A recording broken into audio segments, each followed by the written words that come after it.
KwaZulu-Natal, famous for its beaches and mountains, but beneath the surface lies a world built on something far more dangerous.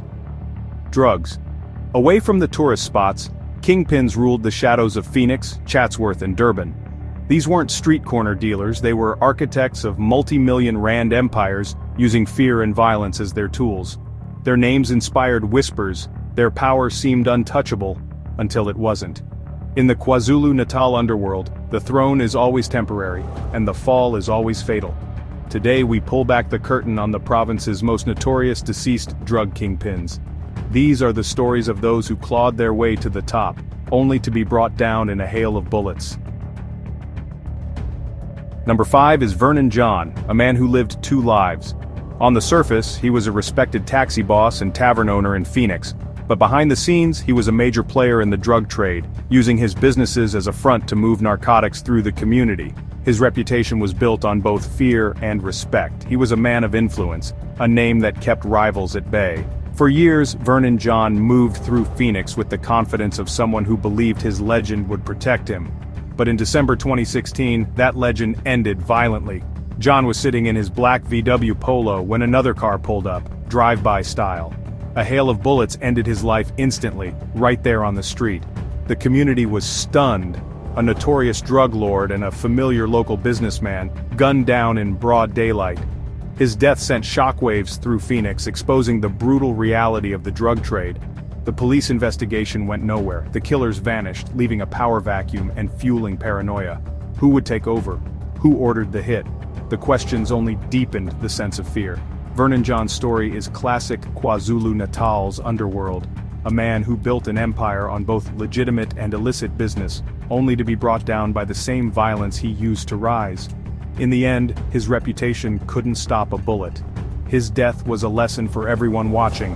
In Phoenix drug wars, no one is safe. The very streets you control can become your execution ground. Vernon John's fall marked the first entry on our list and set a grim precedent for the violence that defines this world. In the underworld, power is fleeting, and the price of the throne is always blood. The lesson? In this world, your name is your shield, until it isn't. Vernon John's story is just the beginning. The underworld never sleeps. Number 4 is Calvin Periasamy, the kingpin who never hid in the shadows.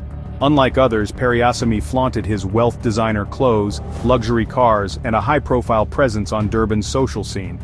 Ostensibly a businessman in towing and recovery, law enforcement believed he was a key figure in the Bloods gang, trafficking drugs on a massive scale.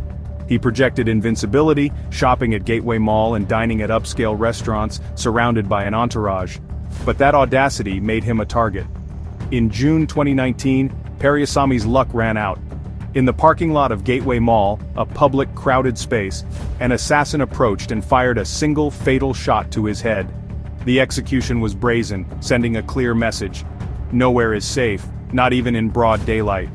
Shoppers scattered, chaos erupted, and Periasamy's flamboyant life ended in an instant.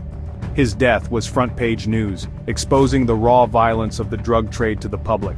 The power vacuum was immediate. Rival gangs and underlings scrambled for control, igniting a new wave of violence.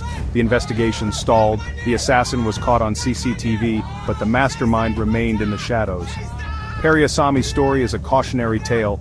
Flaunting power in the underworld is like painting a target on your back. His assassination at Gateway wasn't just the end of a man, it was a seismic event in the KwaZulu-Natal drug war. It proved that even the most public places offer no protection to a kingpin. The empire he built on bravado and fear crumbled overnight. His death triggered chaos, as rivals fought to fill the void. In the end, Periasamy's legacy is a warning. In the underworld, the spotlight is as dangerous as the shadows. The kingpin who lived loudly died just as publicly. In KwaZulu-Natal, no one is truly invincible. Periasamy's fall was a turning point, reminding everyone that the streets are always watching. The Gateway assassination was a message to all. The game is ruthless and the stakes are life and death. Periasamy's story is a stark reminder. In KwaZulu-Natal's underworld, the crown is always up for grabs. The king is dead, but the war continues. At number 3 we meet Shobnam Bibi, Auntie Jasmine, the godmother of Durban's drug trade. In a world of violent men, she ruled with cunning and strategy. She wasn't flashy, her power was quiet. her influence far-reaching. Auntie Jasmine was the source. Other dealers had to go through her. She insulated herself from street-level deals operating through a network of runners and dealers. Law enforcement raided her properties countless times, but she always slipped away. Too clever, too careful. Her legend grew. The woman who outsmarted the police, who ruled through intelligence, not brute force. For years she maintained control, evading arrest and keeping her empire intact. But the pressures of the trade, paranoia, constant threats, take their toll. In 2016, Auntie Jasmine's reign ended, not in a hail of bullets but from natural causes. After years of running a multi-million rand operation, her body simply gave out. Her death was anticlimactic but telling. Even if you outsmart the law, the life itself is a slow poison. Her influence lingered. The network she built didn't vanish overnight. The power vacuum she left was different, the fall of a matriarch, not a warlord. Who could fill her shoes? Auntie Jasmine's legacy is complex, a woman who rose to the top using her wits, supplying a drug that destroyed lives yet dying quietly.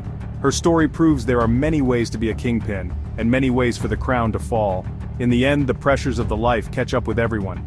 The godmother's reign ended, but her shadow remained. In KwaZulu-Natal, even the smartest players can't escape the game forever. Auntie Jasmine's name endures as both a legend and a warning. In KwaZulu-Natal, the game never ends. The godmother's story is proof. Number 2 is Brandon Puff's Kalicharan, the ruthless king of 11th Street, Chatsworth. Puff ruled with an iron fist, his name inspiring fear in both the community and rival gangsters.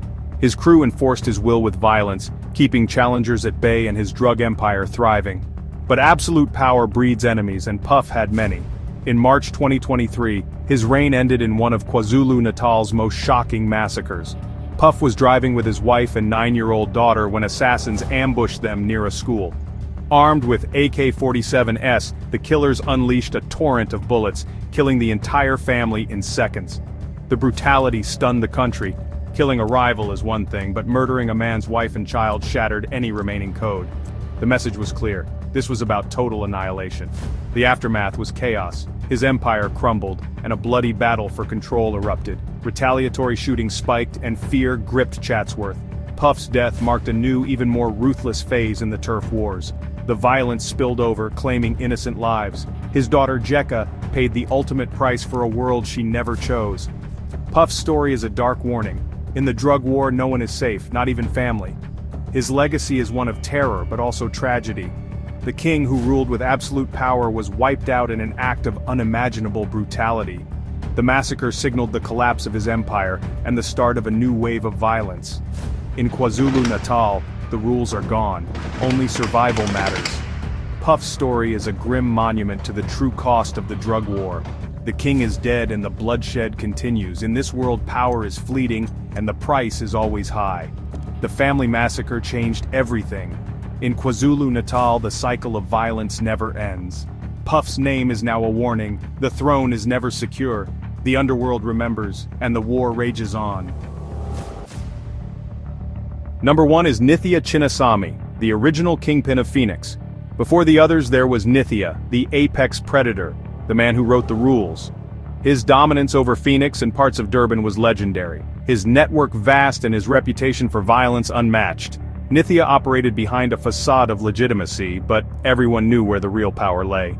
He was the subject of countless police investigations, but always remained elusive, a ghost in the system.